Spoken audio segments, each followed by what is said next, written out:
Good evening to all of you my dear student. कैसे हैं आप सब? बहुत अच्छे। तो चलिए आज स्टार्ट करते हैं। अब तक जो हमारा प्लांट फिजियोलॉजी चल रहा है, आपको पता है ये यूनिट नंबर 4 है क्लास 11 का। और नीट के अगर हम रेफरेंस पॉइंट से बात करें तो अभी तक हम लोगों ने जो प्लांट फिजियोलॉजी का जो फर्स्ट चैप्टर है ट्रांसपोर्ट इन प्लांट, उसमें अभी तक हम लोग ने 7 लेक्चर्स लगाए हैं। और आज हम लोग बात करेंगे लेक्चर नंबर 8 की।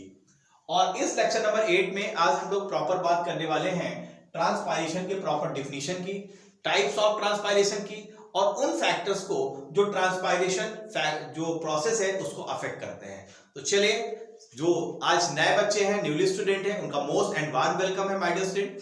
और जो भी बच्चे यहाँ पर नए हो, जरूर जानना चाहते होंगे कि किस तरीके से मेरे रिकॉर्डेड लेक्चर्स और आने वाले लाइव सेशंस के उनको नोटिफिकेशन मिल पाए, उन सभी के लिए आप सभी के लिए 3 प्रोसेस है माय डियर स्टूडेंट। सिंपल से प्रोसेस है। आपको करना क्या है, आपको सिंपली से गूगल प्ले स्टोर में जाना है और गूगल प्ले स्टोर में जाके हमारे इंस्टीट्यूट का नाम DNCMI टाइप करना है। यहां पर इस तरह से ऐप ओपन होके आ जाएगा। इस ऐप को आप डाउनलोड कर सकते हैं, अपने आप को रजिस्टर्ड करिए। यस, और इसका जो वीडियो सेक्शन है वहां पर आपको प्रॉपर यूनिट वाइज वहां पर आपको वीडियोस मिल जाएंगे। अगर कोई प्रॉब्लम्स आती है, यस, तो ये 2 मोबाइल नंबर है 7237841191 और सेकंड मोबाइल नंबर है 9140201565। दूसरा रास्ता ये है कि यस, आप टेलीग्राम ऐप को डाउनलोड कर सकते हैं गूगल प्ले स्टोर से। और टेलीग्राम ऐप पे हमारा चैनल बना हुआ है doctor DN Gupta for NEET. Yes, इसके थ्रू भी आप जुड़ सकते हैं। और तीसरा रास्ता ये है कि यदि इस समय आप लेक्चर यूट्यूब पर देख रहे हैं तो अभी के अभी आप चैनल को सब्सक्राइब कर लीजिए। यस, अभी तक पूरे इंडिया से 18,000 से ज्यादा स्टूडेंट्स नीट प्रिपरेशंस के लिए हमारी टीम्स को ज्वाइन कर चुके हैं। टीम चैनल्स को पहचानने के लिए देखिए यहाँ पर मेरी प्रॉपर फोटो भी लगी हुई है और इस तरीके से मैंने यहाँ पर कांटेक्ट नंबर भी दिया हुआ है। तो मुझे लगता है कि 3 रास्ते हैं जिस रास्ते से प्रॉपर आप हमसे प्रॉपर तरीके से कनेक्ट रहेंगे। तो चलिए अपने सेशन की स्टार्टिंग करते हैं।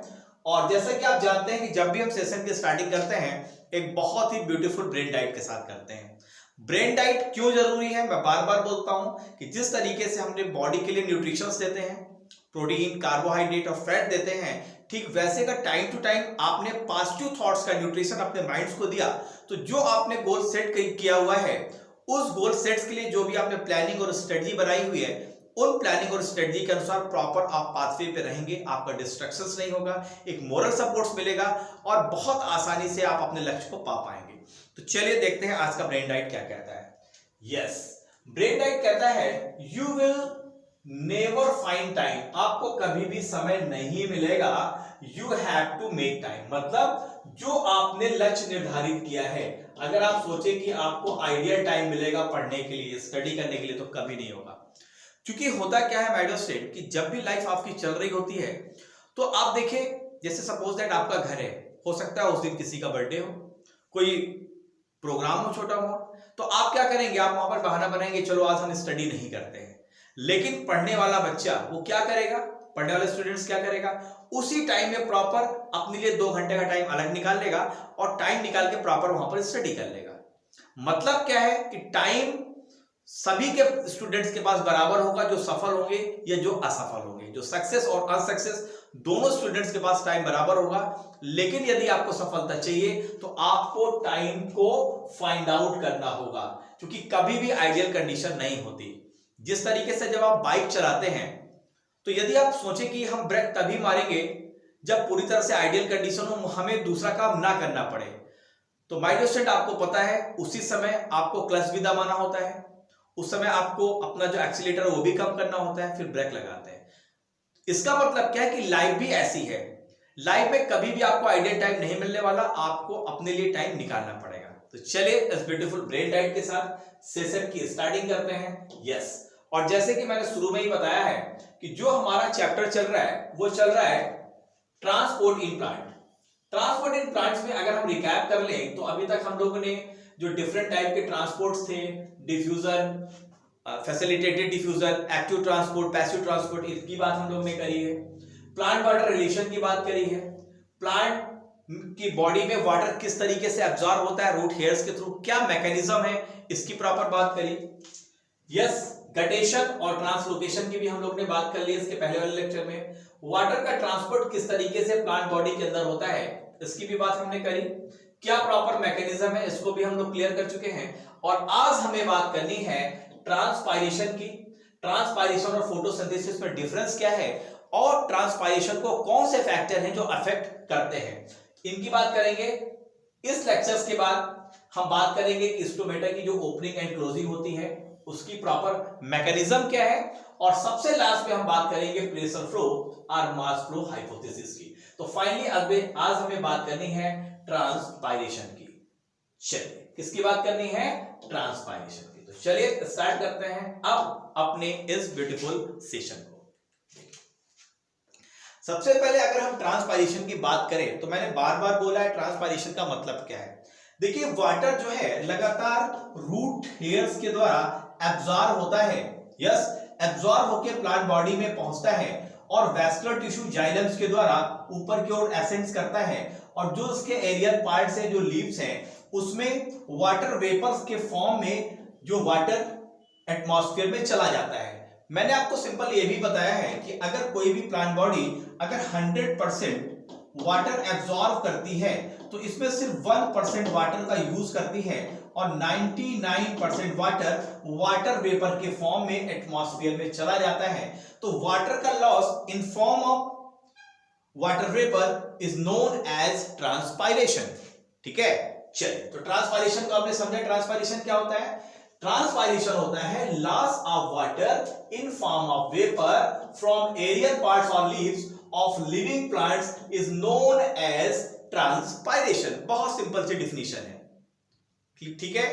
ट्रांसपायरेशन और गटेशन में अंतर क्या था, गटेशन में आपने देखा था कि वहां पर वाटर लॉस वाटर ड्रॉपलेट्स के फॉर्म पे हो रहा था, ठीक है, और यहां पर जो वाटर लॉस हो रहा है वो वाटर वेपर के फॉर्म पे हो रहा है। ये बेसिक डिफरेंस है, ठीक है। चल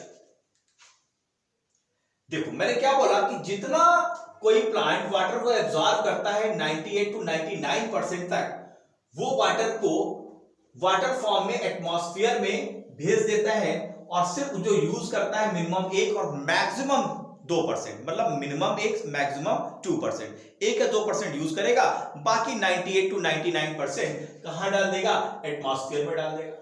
इसीलिए तो बोलते हैं भाई प्लांट ज्यादा से ज्यादा लगाओ, इससे क्या होगा जो हमारी वाटर साइकिल है वो प्रॉपर तरीके से रन करेगी। भाई पानी बरसता है जमीन में जाता है, जमीन का पानी फिर क्या होता है, जो वाटर रूट्स हैं वो प्लांट की रूट्स हैं वो वाटर को एब्जॉर्ब करती है, एटमॉस्फेयर में भेज देती है, फिर वो इस तरह से प्रॉपर साइकिल चलती रहती है। तो प्रॉपर साइकिल चलती रहेगी। दूसरा, टाइम से बरसात होगी, इसलिए तो बोलते हैं जितना आप पेड़ लगाएंगे उतनी अच्छी बरसात होगी, उतनी अच्छी फसलें होंगी। इसलिए प्लांट का कंजर्वेशन कितना इंपॉर्टेंट है इस चीज को आप समझ पा रहे होंगे। नेक्स्ट पॉइंट्स की अगर हम बात करें तो मिनिमम ट्रांसपायरेशन, जो सबसे कम ट्रांसपायरेशन देखा जाता है वो जो आपके मरुस्थल वाले यस सक्सुलेंट ज़ीरोफाइट्स प्लांट्स में होता है। क्यों, क्योंकि वहां की आपको पता है सॉइल कैसी होती है, ड्राई होती है। यस सॉइल में क्या होता है, वाटर होता नहीं है, तो ज्यादा से ज्यादा जितना भी उनको वाटर मिला है उस वाटर को बचाए रखें। इसलिए वहां पर स्पेशल स्ट्रक्चर्स होते हैं, प्रॉपर एडाप्टेशन होता है, स्टोमेटा संकेन होते हैं, धसे होते हैं। यस एपिडर्मिस मोटी आपको मिलेगी, सक्सुलेंट प्लांट्स होंगे, तो वहां पर वाटर लॉस सबसे कम होगा। लेकिन सबसे ज्यादा वाटर लॉस अगर आप देखेंगे तो कहां मिलेगा, मैक्सिमम मिलेगा आपको मीसोफाइट्स में। मैदानी इलाकों में सबसे ज्यादा आपको ट्रांसपायरेशन मिलेगा, और जो रेगिस्तान वाले इलाके हैं, डिजर्ट्स वाले इलाके हैं, वहां की प्लांट में सबसे कम ट्रांसपायरेशन आपको देखने को मिलेगा। तो फाइनली हम लोगों ने ट्रांसपायरेशन से रिलेटेड 3 फैक्ट देखे। पहला, हम लोगों ने ट्रांसपायरेशन की डेफिनेशन क्या है। दूसरा, हमने ये देखा कितना वाटर लॉस हो जा रहा है 98 to 99%। और तीसरा हमने देखा कि सबसे कम ट्रांसपायरेशन कहां पर हो रहा है, सक्सुलेंट ज़ीरोफाइट्स में, और सबसे ज्यादा हो रहा है मेसोफाइट्स में। दूसरी सबसे इंपॉर्टेंट 2 स्टेटमेंट है, और इस स्टेटमेंट से क्वेश्चंस आ भी चुके हैं और फिर भी आने की संभावना है। पहला स्टेटमेंट है कर्टिस का ये क्या कहते हैं कि ट्रांसपायरेशन जो है एक इसेंशियल इविल है। इसेंशियल का मतलब जरूरी बुराई है। भले ही देखो वाटर 100% वाटर एब्जॉर्ब करते हैं, लेकिन क्या करते हैं 99% एटमॉस्फेयर में डाल देते हैं। ठीक है, तो ये क्या है, इसेंशियल इविल है। दूसरा स्टेटमेंट क्या है स्टीवर्ट का, इनके अनुसार ट्रांसपायरेशन एक अनअवॉइडेबल इविल है, एक ऐसी बुराई है जिसको अवॉइड हम नहीं कर सकते। यस, और अगर हमने अवॉइड किया तो फिर क्या होगा, सब कुछ तहस तहस हो जाएगा। तो ये दो स्टेटमेंट है, बहुत ही ब्यूटीफुल स्टेटमेंट है माय डियर स्टूडेंट, और दोनों स्टेटमेंट इंपॉर्टेंट है आपके नीट एग्जामिनेशन के पॉइंट ऑफ व्यू से, बोथ स्टेटमेंट्स आर इंपॉर्टेंट। तो फाइन, इस तरीके से हम लोगों ने यहाँ पर 3 पॉइंट्स देखे ट्रांसपायरेशन से रिलेटेड। चलिए सेशन को थोड़ा सा और आगे बढ़ाते हैं और पॉइंट्स को समझते हैं। देखो अब यहाँ पर हम स्टोमेटा के प्रॉपर अगर हम स्ट्रक्चर को समझें, क्योंकि स्टोमेटा ही एक वो एपर्चर है जिसके थ्रू वाटर लॉस वेपर के फॉर्म पे होता है। आप यहाँ पर देखें कि यहाँ पर देखो ये है स्टोमेटल एपर्चर, जो एक खाली जगह होती है, और इसी खाली जगह से यस जो वाटर है वेपर के फॉर्म पे एटमॉस्फेयर में चला जाता है। क्लियर है, वेपर के फॉर्म पे ये जो खाली जगह बनती है इसको 2 सेल्स घेरे रहती हैं। आप देख रहे हैं ये 2 सेल्स जो घेरे रहती हैं, इन सेल्स को हम बोलते हैं गार्ड सेल। ठीक है, और इन गार्ड सेल्स के अंदर देखिए ये जो लाइनें आपको दिख रही हैं ये है माइक्रोफाइब्रिल्स, और इन गार्ड सेल्स को जो सराउंड करने वाली ये जो सेल्स हैं, इन सेल्स को क्या बोलते हैं, ये है सब्सिडियरी सेल। कौन सी सेल्स है माय डियर स्टूडेंट, ये सेल्स हैं सब्सिडियरी सेल। चलिए, तो फाइनली अगर हम स्टोमेटा की बात करें, यस, तो stomata pore is surrounded by 2 specialised epidermal cell, जिसको हम बोलते हैं गार्ड सेल। तो एक्चुअली ये जो 2 आप गार्ड सेल देख रहे हैं ये कुछ नहीं है, सिर्फ एपिडर्मल सेल का मॉडिफिकेशन है। लेकिन मॉडिफिकेशन किस तरीके का है जरा ये भी देखिए। दे आर किडनी शेप, ये कैसे हैं, इनका शेप या तो किडनी शेप्ड हो जाता है, देख रहे हैं किडनी शेप्ड हो सकता है, और क्रिसेंट शेप्ड हो जाते हैं। तीसरा, कुछ फैमिली है जैसे ग्रैमिनी फैमिली है, ये मोनोकाट की फैमिली है ग्रैमिनी। यहां पर जो एपिडर्मल सेल, ये जो डंबल सेल हैं, ये जो गार्ड सेल हैं, ये कैसे हो जाते हैं, डंबल शेप्ड हो जाते हैं। डंबल अगर आप देखोगे तो कुछ इस तरीके का स्ट्रक्चर आपको मिलेगा। यस, ये वही डंबल है जिसमें जिम में आप बढ़िया बॉडी बनाते हैं, है ना, बॉयज बढ़िया बॉडी बनाते हैं। तो ये डंबल शेप यहाँ पर आपको गार्ड सेल देखने को मिलते हैं, और ये क्वेश्चंस आपको पता है नीट में आया है, और आने वाले नीट के एग्जाम में भी चांसेस है कि दोबारा ये रिपीट हो जाए। ठीक है, नेक्स्ट पॉइंट की अगर हम बात करें, यस, कि ये जो एपिडर्मल सेल है तो, लेकिन ये एपिडर्मल सेल जो गार्ड सेल हैं, ये एपिडर्मल सेल तो है, लेकिन इसमें डिफरेंस क्या है एपिडर्मल सेल और गार्ड सेल में। तो पहला डिफरेंस तो ये है कि इन सेल में आपको क्लोरोप्लास्ट देखने को मिलेगा। क्या बेटा देखने को मिलेगा, क्लोरोप्लास्ट देखने को मिलेगा, जो कि आपकी एपिडर्मल सेल में नहीं होता है। तो एपिडर्मल सेल का भले ही ये मॉडिफिकेशन हो आपके guard cell, but basic difference क्या है, यहां पर क्लोरोप्लास्ट है, जबकि एपिडर्मल सेल में क्लोरोप्लास्ट एब्सेंट होते हैं। क्लियर है पॉइंट। चलिए, नेक्स्ट पॉइंट कहता है ये गार्ड सेल का अगर आप प्रॉपर स्ट्रक्चर्स देखेंगे तो एक तो इसकी इनर वॉल है ये वाली, और एक इसकी कौन सी है, आउटर वॉल है। तो अगर हम बात करें इनर वॉल की, तो इनर वॉल कैसी इसकी, थिक है और इलास्टिक है। अंदर वाली वॉल कैसी है, ये इसकी थिन होगी प्लस इलास्टिक है, मतलब लचीली है, पतली है। जबकि जो आउटर वॉल है इसकी वो थिन एंड इलास्टिक तो है, सराउंडेड बाय सब्सिडियरी और एसेसरी सेल। और बाहर वाली सेल, ये जो बाहर वाली वॉल है किसके द्वारा सराउंडेड है, ये सब्सिडियरी सेल्स के द्वारा। तो ये कुछ बेसिक पॉइंट्स थे जो हम लोग ने देखे। यस, चलिए, तो अंदर वाली सेल इनर वॉल कैसी है, थिक है, और बाहर वाली वॉल कैसी है, ये थिन है। ये इनर और आउटर वॉल में डिफरेंस है, ये चीज समझ लीजिएगा गार्ड सेल के प्रॉपर स्ट्रक्चर में, कि इनर वॉल इसकी कैसी है और दूसरी इसकी आउटर वॉल कैसी है। तो आउटर वॉल मैंने क्या बताया, थिन और इलास्टिक है, और इनर वॉल कैसी है, थिक, मोटी और इलास्टिक है। तो ये बेसिक डिफरेंस है। थोड़े से पॉइंट्स को और आगे बढ़ाते हैं। तो यहां पर देखा स्टोमेटा क्या है, वो एपर्चर है जहां से वाटर लॉस होता है इन form of vapour. Next point की बात करते हैं। अब हम बात करते हैं कि कितने तरीके का ट्रांसपायरेशन आपको प्लांट्स बॉडी में देखने को मिलता है। तो अगर हम टाइप्स की बात करें तो पहला टाइप्स होता है कि एक ऐसा ट्रांसपायरेशन जो स्टोमेटा के थ्रू होता है, इसको हम बोलते हैं स्टोमेटल ट्रांसपायरेशन। सेकेंड होता है जो क्यूटिकल्स के द्वारा होता है, इसको बोलते हैं क्यूटिकुलर ट्रांसपायरेशन। और थर्ड होता है लेंटिकुलर ट्रांसपायरेशन, जो लेंटिकल्स बन जाते हैं। यस, स्टेम में आपको पता है लेंटिकल्स बन जाते हैं, दरारें आ जाती हैं, एक ओपनिंग अपर्चर होता है, इसके थ्रू भी वाटर लॉस होता है वेपर के फॉर्म में। तो इस तरीके के ट्रांसपायरेशन को बोलते हैं लेंटिकुलर ट्रांसपायरेशन। तो प्रॉपर अगर आप यहां पर ट्रांसपायरेशन देखें तो एक तो हुआ स्टोमेटल, दूसरा हुआ क्यूटिकुलर और थर्ड हुआ लेंटिकुलर। अब जरा कुछ पॉइंट्स भी इनको समझ लेते हैं।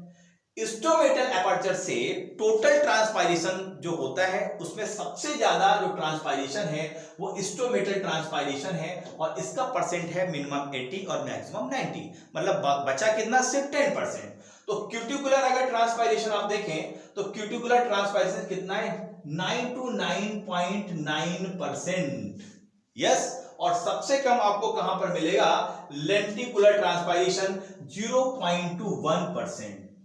तो माइक्रो से नीट का एक बहुत ही ब्यूटीफुल क्वेश्चन यहां से बन सकता है, आपसे पूछा जा सकता है असेंडिंग और डिसेंडिंग ऑर्डर। यस, तो सबसे टॉप पे कौन है, स्टोमेटल ट्रांसपायरेशन, सेकंड में कौन है, क्यूटिकुलर ट्रांसपायरेशन, और थर्ड है हमारा लेंटिकुलर ट्रांसपायरेशन।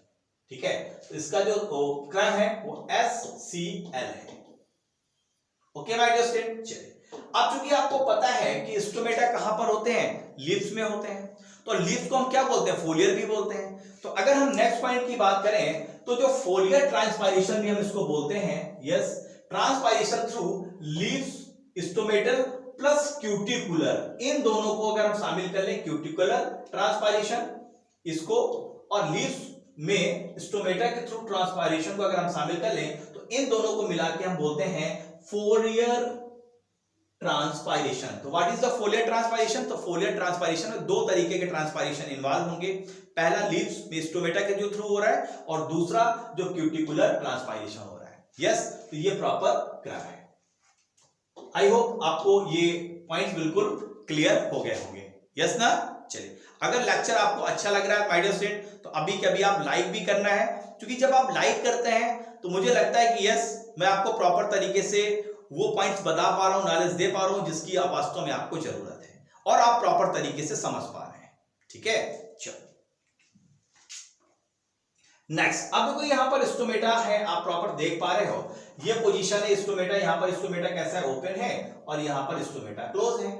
यस, अब देखो यहां पर इनर थिक वॉल है ना, और आउटर वाली कैसी है, थिन वॉल है। अभी स्टोमेटा का स्ट्रक्चर आपको मैं बता के आया हूं, और ये जो गार्ड सेल है इसके अंदर जो आपको क्या दिख रहा है, ये क्लोरोप्लास्ट दिख रहा है। और वास्तव में गार्ड सेल्स क्या है, एपिडर्मल सेल ही तो है, लेकिन एपिडर्मल सेल का ये मॉडिफिकेशन हो गया है, क्योंकि इसके अंदर क्या क्लोरोप्लास्ट दिख रहा है। दूसरा, इन सेल्स के अंदर आपको वैक्यूल्स भी दिख रही है गार्ड सेल्स के अंदर, ये दोनों क्या है, गार्ड सेल्स हैं। और ये जो बीच में खाली जगह है इसे हम क्या बोल रहे हैं, स्टोमेटल पोर। और देखो ये गार्ड सेल का प्रॉपर ये न्यूक्लियस है। तो ये प्रॉपर एक स्टोमेटा का प्रॉपर स्ट्रक्चर है। चलिए जरा कुछ पॉइंट्स की बात और हम लोग कर लेते हैं। अब हम उन फैक्टर्स की बात करेंगे जो स्टोमेटा को ओपनिंग और क्लोजिंग के लिए रिस्पॉन्सिबल है या उसको अफेक्ट करते हैं। कुछ फैक्टर हैं जो स्टोमेटा को क्लोज कर देंगे और कुछ फैक्टर हैं जो स्टोमेटा को ओपन कर देंगे। जरा देखते हैं ये फैक्टर किस तरीके से अफेक्ट कर रहे हैं stomatal opening and closing process को। चलिए वो फैक्टर कौन कौन से, पहले तो हम ये देख लेते हैं। एक फैक्टर की हम बात करेंगे लाइट की, फिर हम बात करेंगे टेम्परेचर की, फिर बात करेंगे कार्बन डाइऑक्साइड का कंसंट्रेशन स्टोमेटल ओपनिंग और क्लोजिंग को किस तरीके से अफेक्ट करता है, और चौथी हम बात करेंगे ग्रोथ हार्मोन की। क्या ग्रोथ हार्मोन भी कोई इंपॉर्टेंट रोल प्ले करते हैं? चलो सबसे पहले हम बात कर लेते हैं माय डियर स्टूडेंट लाइट की। अगर हम लाइट की बात करें तो ये फैक्टर क्या कहता है कि जो स्टोमेटा की ओपनिंग है कंप्लीटली ओपनिंग होगी ब्लू एंड रेड लाइट में। आप जानते हैं प्रॉपर एक लाइट का एक प्रॉपर लेंथ है, वेवलेंथ है। तो अगर हम बात करें तो ब्लू और रेड की जो लाइट है, इस लाइट में स्टोमेटा 100% ओपन होते हैं। कौन कौन सी में? लाइट और ब्लू। ठीक है, चलो ब्लू और रेड लाइट पे। मोस्ट प्लांट में जो स्टोमेटा आप अधिकतर प्लांट में कब देखते हैं ओपन? डे में। यस, और बंद कब हो जाते हैं? रात में। यस, ड्यूरिंग डार्क में। लेकिन इसका एक्सेप्शंस क्या है कि जो आपको पता है जो जीरोफिटिक प्लांट्स होते हैं, जो डिजर्ट्स में होते हैं, वहां पर क्या होता है एक्सेप्ट सक्यूलेंट में, यहां पर जो स्टोमेटा है वो रात को ओपन होते हैं और दिन में क्लोज हो जाते हैं। यस, तो जनरली जो पॉइंट है कि स्टोमेटा ओपन कब होंगे, दिन में, और रात को बंद हो जाते हैं। क्यों ऐसा होता है, इसके भी रीजंस को हम जानेंगे अभी आगे फैक्टर में आपको बताऊंगा क्या रीजंस है, क्यों जनरली प्लांट में स्टोमेटा दिन में ही खुलते हैं, रात को क्यों बंद हो जाते हैं, इसकी भी बात हम लोग करेंगे। सेकंड, अगर हम यहां पर जो पॉइंट्स लाइट की हम बात कर रहे थे, तो मैंने आपको बताया कि यहां पर दो लाइट, कौन कौन सी, एक तो ब्लू और दूसरी रेड। ये दो ऐसी लाइट है जिस लाइट पर स्टोमेटा कंप्लीटली ओपन होता है। ठीक है, नेक्स्ट पॉइंट कहता है कि इसमें से रेड और ब्लू की बात करें तो जो ब्लू लाइट है वो मोस्ट इफेक्टिव लाइट है और स्टोमेटर ओपनिंग के लिए सबसे इंपॉर्टेंट रोल प्ले करता है। एक्चुअली ये जो इस लाइट में एक एंजाइम्स की हम बात करेंगे वो एक्टिवेट हो जाता है, जिसकी वजह से प्रॉपर चीजें होती हैं, तो उसकी बात हम लोग बहुत डिटेल से करने वाले हैं। तो लाइट में हमने क्या देखा, ब्लू और रेड लाइट वो लाइट है जिस पर स्टोमेटा की ओपनिंग अच्छी होती है, और ब्लू और रेड में भी ब्लू लाइट सबसे ज्यादा एफिशिएंट है जिसमें स्टोमेटा कंप्लीटली ओपन हो जाते हैं। ठीक है, चलो नेक्स्ट पॉइंट की बात करते हैं टेम्परेचर की। टेम्परेचर में क्या होगा, अगर हम टेम्परेचर की बात करें तो low field so temperature question of opening of stomata क्या कहता है कि यदि हम टेम्परेचर को 10 डिग्री सेंटीग्रेड बढ़ा दें, मान लो 10 डिग्री सेंटीग्रेड है, 10 से हमने 20 डिग्री सेंटीग्रेड कर दिया, 10 डिग्री सेंटीग्रेड है, हमने 20 डिग्री सेंटीग्रेड कर दिया, तो कहता है it means temperature will increase 10 degree centigrade, then rate of transpiration will be double. तो अगर 10 डिग्री सेंटीग्रेड पे ट्रांसपायरेशन का रेट हम मान लेते हैं 15 था, तो अगर हम 10 डिग्री सेंटीग्रेड का टेम्परेचर बढ़ा देते हैं तो ट्रांसपायरेशन का रेट कितना हो जाएगा, 30 हो जाएगा। मतलब 15 था 30 हो गया, मतलब अगर हम 10 डिग्री सेंटीग्रेड का टेम्परेचर बढ़ाएंगे तो ट्रांसपायरेशन जस्ट कितना हो जाएगा, जस्ट डबल हो जाएगा। तो ये क्वेश्चंस एक आपके नीट एग्जाम के लिए स्टेटमेंट के रूप में आ सकता है, लेकिन याद रखिएगा इसकी भी एक लिमिटेशन है। ऐसा नहीं है कि 50 डिग्री सेंटीग्रेड से ऊपर चले जाए तो क्या होगा कि आपका जो ट्रांसपायरेशन का रेट है बढ़ता ही चला जाएगा। नो, एक लिमिटेशन है, उसकी भी बात आगे वाली स्लाइड में हम लोग करेंगे जो नेक्स्ट सेशन होगा।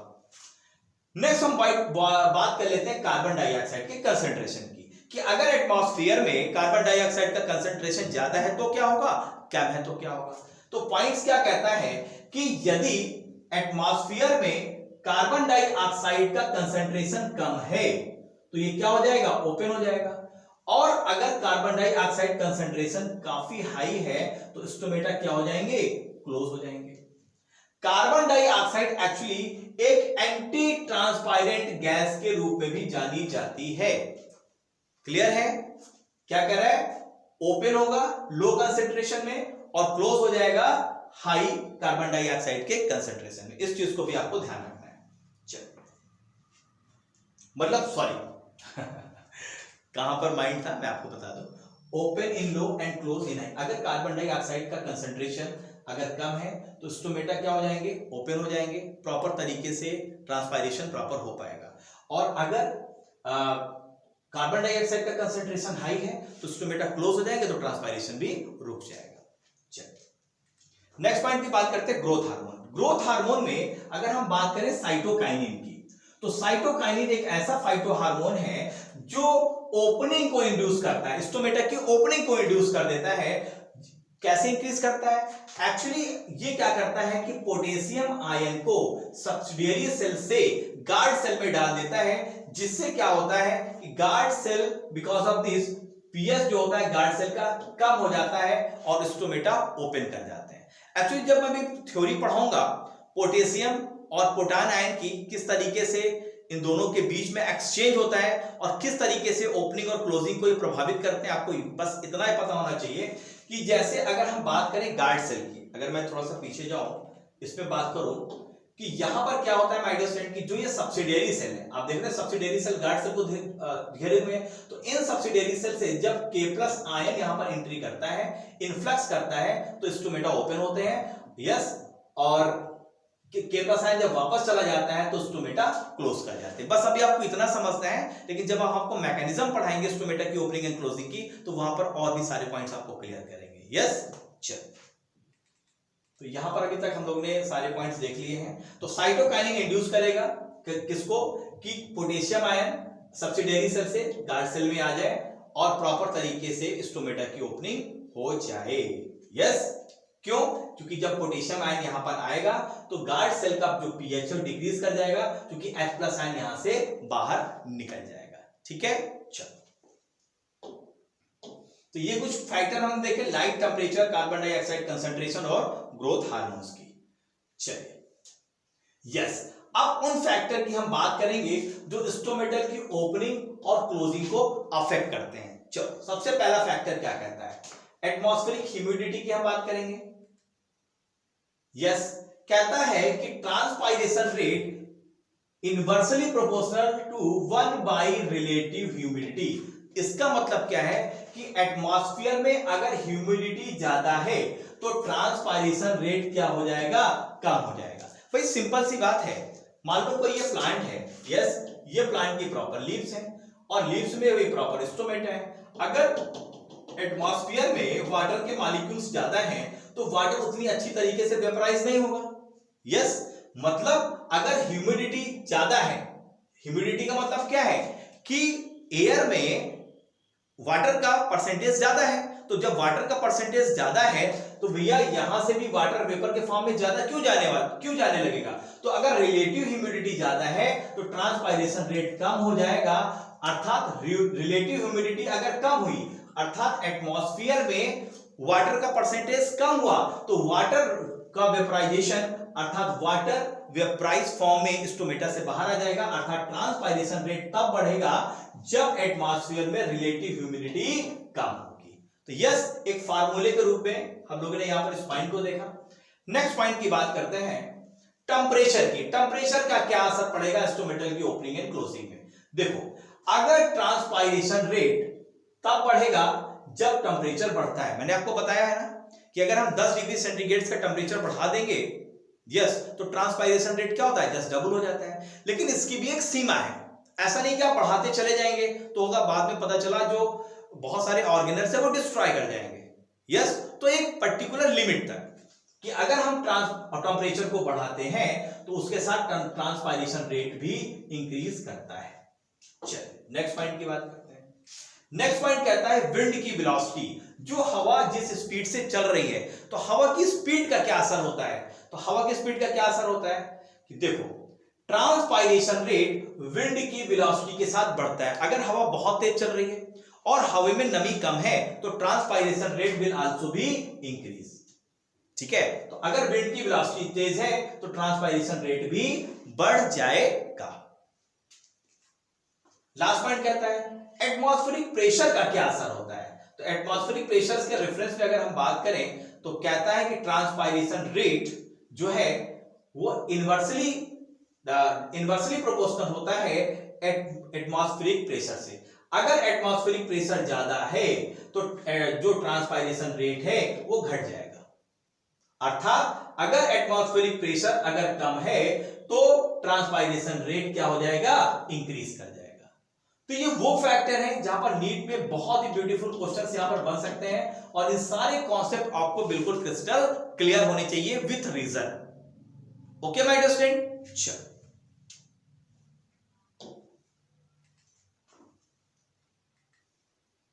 यस, अब कुछ हम ऐसे केमिकल्स की बात करेंगे जो एंटी ट्रांसपायरेंट्स की तरह काम करते हैं। जैसे मैं पहले भी बता के आया हूं, कार्बन डाइऑक्साइड क्या है, एंटी ट्रांसपायरेंट गैस है। चलो जरा हम उन फैक्टर्स की बात कर लेते हैं जो एंटी ट्रांसपायरेंट्स की तरह है और इनका यूज हम ड्राई फार्मिंग में करते हैं। चलो सबसे पहले अगर हम बात करें यस एंटी ट्रांसपायरेंट्स की, तो पहला एंटी ट्रांसपायरेंट्स होता है जिसको बोलते हैं फेनिल मर्क्यूरिक एसीटेट। इसका फॉर्म, इसको शॉर्ट फॉर्म में बोलते हैं PMA, phenyl mercuric acetate. Second है एस्पिरिन। यस, एस्पिरिन भी वो केमिकल है जो एंटी ट्रांसपायरेंट्स की तरह काम करता है, मतलब ट्रांसपायरेशन रेट को कम कर देता है। सैलिसिलिक एसिड, यस, ये भी एक एंटी ट्रांसपायरेंट्स केमिकल है। एब्सिसिक एसिड आप जानते हैं ये हार्मोन ही है। यस, तो स्टोमेटा की क्लोजिंग के लिए इंपॉर्टेंट है, स्टोमेटा को क्लोज कर देता है। जब क्लोज कर देगा तो ट्रांसपायरेशन क्या हो जाएगा, बंद हो जाएगा। तो एंटी ट्रांसपायरेंट्स की तरह है, फाइटोहार्मोन्स है। ऑक्सीएथिलीन, यस, बहुत इंपॉर्टेंट है और नीट का बहुत ब्यूटीफुल क्वेश्चन इस साल बनने की उम्मीद है। जो क्वेश्चन पूछा जा सकता है कि ऑक्सीएथिलीन क्या है, तो ये एंटी ट्रांसपेरेंट्स की तरह काम करता है। सिलिकॉन ऑयल, यस, ये भी एंटी ट्रांसपेरेंट है। यस, कार्बन डाइऑक्साइड, ये भी है एंटी ट्रांसपेरेंट गैस। और लो विस्कस वैक्सेस, कुछ ऐसे विस्कस जो लो विस्कस होते हैं, अगर वैक्सेस हैं तो ये भी एंटी ट्रांसपेरेंट्स की तरह काम करते हैं। एंटी ट्रांसपेरेंट्स का मतलब है ट्रांसपेरेंट्स के अगेंस्ट, एंटी का मतलब अगेंस्ट, मतलब जो ट्रांसपायरेशन को रोक दे, स्लो कर दे, उसको हम बोलेंगे एंटी ट्रांसपेरेंट। तो क्या इनका उपयोग भी है? यस, इनका उपयोग अगर हम बात करें माय डियर स्टूडेंट, तो ड्राई फार्मिंग में होता है। अब आप कहोगे सर ड्राई फार्मिंग क्या है? ड्राई फार्मिंग एक्चुअली उन जगह पर होती है जहां पर पानी की कमी होती है, सॉइल में बहुत कम पानी होता है, जैसे हम बात कर ले रेगिस्तान में, डिजर्ट्स में, यस, तो वहां पर अगर हम एंटी ट्रांसपेरेंट केमिकल का यूज करेंगे तो जो वाटर प्लांट बॉडी एब्जॉर्ब करेंगी, वो चूंकि लॉस भी बिल्कुल कम करेंगी, तो वाटर प्रॉपर तरीके से वो यूटिलाइज कर पाएंगे। ठीक है, तो एक तो पानी कम है, तो ऐसी खेती, ऐसी फार्मिंग जिसमें हम वाटर का कम से कम इस्तेमाल करते हैं, ना के बराबर इस्तेमाल करते हैं, इरिगेशन को बिल्कुल कम कर देते हैं, ऐसी फार्मिंग को हम बोलते हैं ड्राई फार्मिंग। और ड्राई फार्मिंग में ये सारे के सारे एंटी ट्रांसपायरेंट्स बहुत इंपॉर्टेंट रोल प्ले करते हैं। यस, तो इसमें से कुछ केमिकल को सीधे हम ड्राई फार्मिंग में यूज करते हैं। तो इस तरीके से माय डियर स्टूडेंट हम लोगों ने आज के सेशन में ट्रांसपायरेशन से रिलेटेड बहुत इंपॉर्टेंट फैक्ट देखे। पहले तो हम लोग ने डिफिनेशंस देखा, यस, ट्रांसपायरेशन का लॉस किस फॉर्म में हो रहा है, कितने तरीके का ट्रांसपायरेशन हो रहा है, ये देखा। फिर हमने कुछ फैक्टर्स की बात करी जो ट्रांसपायरेशन को अफेक्ट करती है। फिर हमने उन फैक्टर्स की बात करी जो स्टोमेटर की ओपनिंग एंड क्लोजिंग के लिए रिस्पॉन्सिबल है, यस। और फाइनली हम लोग ने उन केमिकल्स को देखा जो एंटी ट्रांसपेरेंट्स की तरह काम करते हैं। तो I hope my dear student ये लेक्चर आपको अच्छा लगा होगा, और अगर अच्छा लगा है तो करना क्या है, अब आपको लाइक करना है, शेयर करना है अपने दोस्तों के साथ, यस, और प्रॉपर तरीके से जो लाइक तो आपको देना है, लेकिन जो शुरू में मैंने आपको बताया था वो ऐप को जरूर डाउनलोड कर लीजिएगा, जिससे मेरे सारे लेक्चर्स आपको मिल पाए। नेक्स्ट लेक्चर में जो हम लोग बात करने वाले हैं उसमें हम ट्रांसपायरेशन और फोटोसिंथेसिस की प्रॉपर, यहाँ पर हम डिफरेंस की बात कर लेंगे, एक एक पॉइंट्स को हम प्रॉपर आपको वहां पर बताएंगे कि क्या बेसिक डिफरेंस होता है ट्रांसपायरेशन और फोटोसिंथेसिस में। तो फाइनली हम जो नेक्स्ट सेशन है वहां पर मैकेनिज्म देखेंगे स्टोमेटा की ओपनिंग एंड क्लोजिंग की, और इसके पहले हम लोग बात कर लेंगे फोटोसिंथेसिस और ट्रांसपायरेशन के डिफरेंस की। तो thank you very much to all of you my dear student, we will meet again in next session with new topic. Bye bye, see you, good night, thank you so much, bye.